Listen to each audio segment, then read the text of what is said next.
We're looking at a Guildhall reception in London for the royal family following today's Thanksgiving service at St Paul's Cathedral, where sadly the Queen was in too much discomfort to attend. Let's bring in royal expert Jonathan Sacerdoti to react. Jonathan, good to see you. Good to be with you. It's a lovely day. The sun's come out again.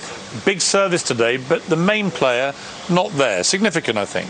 I think it is significant that Her Majesty the Queen couldn't be here today, and I think this is probably, as everyone's been saying, one of the things that she most would have wanted to be at, because she is someone of faith, and this was a very important moment. But I think the nation understands entirely that at her age, with the mobility issues she's had and some challenges to her health, it's reasonable that she can't make it to everything, and I think it really says everything we need to know about her, that she still wants the nation to have a celebration on her behalf, not just of her, but of all the things that she stands for. Right.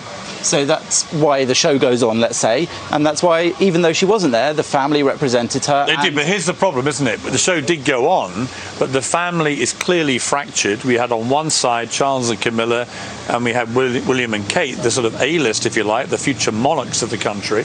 And on the other side, for the first time, Harry, disenfranchised from his father and his brother with his wife Meghan. And when they came out, audible booing, both when they went in and more when they came out. I've never seen a senior member of the royal family booed like that at an event like this in this country. Well, you're probably the one person here I don't need to tell Piers that they're not the most highly thought of people in the country, Meghan and Harry.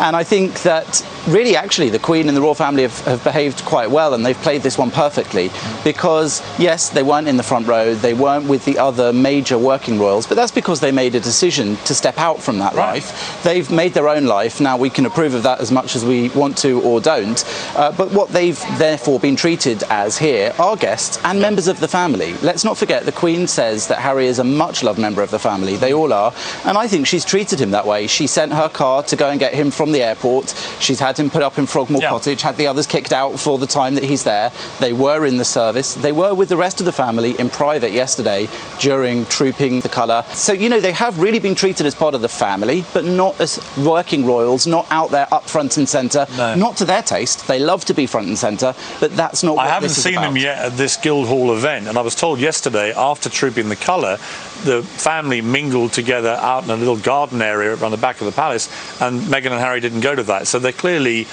doing a little bit, but not very much. And there's definite antipathy in the air here, not just from the public towards them. You know, we know in the polls they're rock bottom, but clearly from the family. This is icy between them. There's no warmth, there are no handshakes, there's no hugs, there's no kissing going on. And these are people who are brothers, sisters, wives, sister-in-laws. You know, this is Charles's son we're talking about. Well, the royal family aren't necessarily ones for public displays of affection at normal times, but you're right, that there is obviously some degree of frostiness. And I think that we need to try and separate out speculation. Obviously, we as journalists desperately want to know what's going on.